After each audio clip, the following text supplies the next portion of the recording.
कम सही मगर अब पाकिस्तान में भी सोयाबीन की काश्त के हवाले से कामयाबी के दरवाजे खुलना शुरू हो चुके हैं।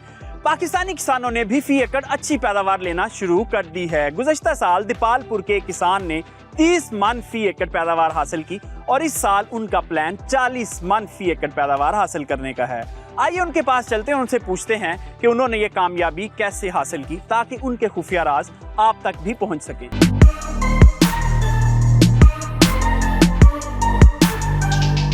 मेरी तहसील दीपालपुर है और यहाँ पर जो है वो अगर तेलदार फसलों की बात करें तो मकई सबसे ज़्यादा है, तिल की फसल, इसके अलावा सूरजमुखी है, कैनोला है, ये फसलें काश्त होती हैं। इस दफ़ा जो है वो सोयाबीन भी काश्त हुई है और मैंने भी ज़ाती तौर पर जो है वो इस दफ़ा स्पेसिफिक सोयाबीन को काश्त किया है। मुझे इंतहाई अफसोस से कहना पड़ता है कि जो हमारी तेलदार फसलें हैं जिसमें सूरजमुखी है, कैनोला है और अब ये सोयाबीन है जो मैंने अभी इस दफ़ा काश्त की है, इसकी प्रॉपर स्पेसिफिक मंडी है ही नहीं, मार्केट है ही नहीं।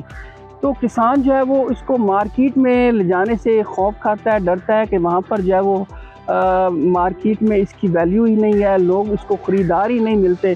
तो मजबूरी के तौर पर जो है वो सोयाबीन हो जाए या दीगर जो हमारी तेलदार फसलें हैं उनको फ़रोख्त करने के लिए जो है वो फैक्ट्रीज मालकान से रब्ता करना पड़ता है। तो वो अपने मनमाने रेट जो है वो लेते हैं और जिसका नुकसान किसान को होता है और किसान इसी वजह से अगली दफ़ा ये जो मुनाफा बख्श फसल होती है उसको काश्त नहीं करता क्योंकि इसकी मंडी ही नहीं है। हुकूमत की अगर बात करें तो ख़ुसूसी तौर पर जो महकमा ज़राअत है वो ज़्यादा तवज्जो नहीं दे रहा इस हवाले से। अगर मियारी बीज फ्राहम किया जाए तो इस हवाले से जो है वो काश्त ज़्यादा हो सकती है और ज़्यादा से ज़्यादा जो है वो इस हवाले से जो है वो सोयाबीन भी काश्त हो सकती है, दीगर फसलें भी काश्त हो सकती हैं जिसका ज़्यादा से ज़्यादा फ़ायदा होगा। सोयाबीन की काश्त इसलिए भी अहमियत इख्तियार कर चुकी है कि ये इंसानों और हैवानों की खुराक का बुनियादी जुज़ है। बीजों से तेल निकालकर इंसानी इस्तेमाल में लाया जाता है जबकि बाकी मांदा हिस्सा पोल्ट्री की फीड में इस्तेमाल किया जाता है और सोयाबीन से बेहतर पोल्ट्री की फीड कोई नहीं। आइए आपको बताते हैं कि सोयाबीन काश्त का मुकम्मल तरीका क्या है, किस इलाके में किस वक्त किस तरह सोयाबीन काश्त की जाती है और इसको हार्वेस्ट कैसे करना है। जिम्मेदार भाइयों, सोयाबीन की काश्त के लिए हमें अच्छी ज़मीन, अच्छी महरा ज़मीन दरकार होती है।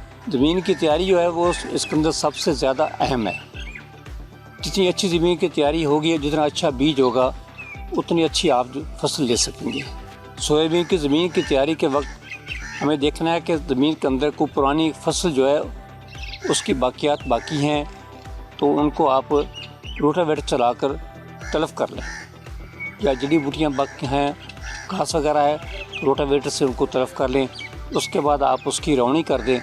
रौनी करने के बाद जब वतर आए तो उसके अंदर 2 से 3 बार हल चलाकर सुहागा दे दें। सुहागा देने के बाद अब हमारी ज़मीन जो तैयार हो गई है, अब हमने क्या करना है, उसके अंदर सोइंग बेड तैयार करना हमने।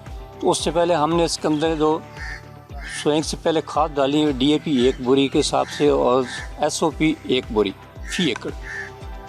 तो ये खाद डाल के हम इसके बेड निकाल देंगे। मिक्स करने के बाद तो बेड के ऊपर की चौड़ाई वो 1 फुट से लेकर 15 इंच तक, यानी 12 इंच से लेकर 15 इंच तक ऊपर की चौड़ाई हो। तो उसके अंदर हमने अब सोयाबीन की काश्त करनी है। तो अच्छा बीज हासिल करने के लिए आप किसी अच्छे अदारे से रब्ता करें, वो कोशिश करें अच्छे से अच्छा बीज मिल जाए आपको ताकि उसका उगाव अच्छा हो, प्योर बीज हो। जब आप बीज लगाना है हमने, तो हमने क्या उसके अंदर बेड टू बेड 1 फुट का फासला रखना है और प्लाट टू प्लाट हमने 3 इंच का फासला रखना है। काश्त करने के बाद हम इसको हल्का सा पानी लगा देंगे ताकि वत्तर ऊपर चढ़ जाए, पानी ऊपर नहीं चढ़ना चाहिए बीज के ऊपर। उसके बाद हमने जब पानी लग जाएगा इंशाअल्लाह 3 से 4 दिन या 5 दिन के बाद इसका उगाव मुकम्मल हो जाएगा। देखिए, उगाव होने से पहले हमने पानी लगाने के बाद जब पत्थर आ जाए तो उसके अंदर पेंडीमेथिलीन 1 लीटर फी एकड़ के हिसाब से स्प्रे करनी है ताकि जड़ी बूटियाँ जो हैं वो ना उगे। उगाव होने के बाद अब हमने इसको देखना है कि इसकी देखभाल कैसे करनी है। देखभाल के लिए हम देखेंगे इसके ऊपर कौन से कीड़े आते हैं, किस किस कीड़े का हमला होता है इसके ऊपर। ख़ास तौर पर शुरू में सफ़ेद मक्खी आती है, तो उसके तदारक के लिए आप मुतल्लिका जो महकमा है, महकमा ज़राअत के लोगों से मशवरा करने के बाद उसके ऊपर स्प्रे करें।